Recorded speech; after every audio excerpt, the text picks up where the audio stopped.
তাহলে আর পৃথিবীতে কোনো সন্ত্রাসী কোনো সংগঠনই নাই। আওয়ামী লীগ আসলে মূলত কোনো রাজনৈতিক সংগঠন না। আওয়ামী লীগ আসলে ফেসিবাদী সন্ত্রাসী সংগঠন।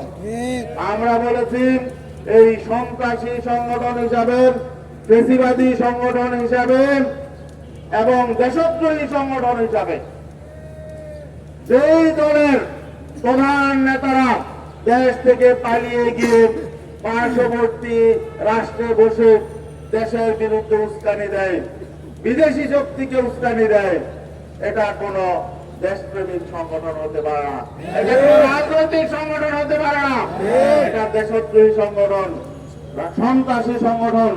অতএব এই সংগঠনকে রাজনৈতিক ভাবে এখনো টিকিয়ে রাখার কোন অধিকার বাংলাদেশের কোন সরকারের নাই। অন্তর্বর্তীকালীন সরকার তারা যেসব কাজ করছে আমরা দেখছি, অপ্রয়োজনীয় অনেক কাজ তারা করছে যেগুলো তাদের প্রয়োজন ছিল না। আপনারা কাজের কাজ করুন, আমাদেরকে বাধ্য করবেন না আপনাদের বিরুদ্ধে মাঠে নামতে আপনারা বাধ্য করবেন। আপনাদের ক্ষমতায় থাকার নৈতিক ক্ষমতা দিয়েছি আমরা।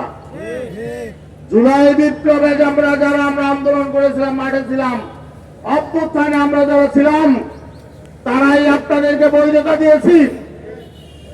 আমরা যদি আপনাদের পক্ষ থেকে সমর্থন, আপনাদের পক্ষের সমর্থন প্রত্যাহার করে নেই, আপনারা টিকে থাকার বিন্দু মাত্র অধিকার আপনারা পাবেন না। অতএব আমরা বলবো, যে জন্য আপনাদেরকে ক্ষমতায় বসানো হয়েছে, জুলাই বিপ্লবের চেতনা বাস্তবায়ন করুন, ফ্যাসিবাদী শক্তিকে আপনারা নিষিদ্ধ করুন।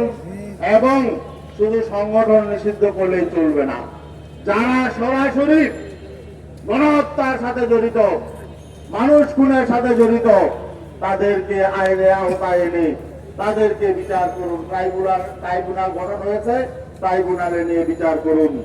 আমাদেরকে বাধ্য করবেন না, আপনাদের বিরুদ্ধে অবস্থান নিতে আপনারা বাধ্য করবেন না। আমরা চাই আপনারা দেশ চালান এবং একটি ক্রেডিবল নির্বাচনের জন্য গ্রহণযোগ্য সংস্কার আপনারা করুন। প্রয়োজনীয় মৌলিক সংস্কারের জন্য আমরা সহযোগিতা করছি। প্রয়োজনীয় মৌলিক সংস্কার করুন এবং পরে একটি গ্রহণযোগ্য নির্বাচনের পরিবেশ তৈরি করুন। তার আগে এই ফ্যাসিবাদী শক্তিকে টিকিয়ে রেখে, তাদের রাজনীতিকে টিকিয়ে রেখে বাংলাদেশে কোনো সুস্থ নির্বাচন হবে না। আপনারা কি নির্বাচনের সময় আরেকটা গৃহযুদ্ধ লাগাতে চান?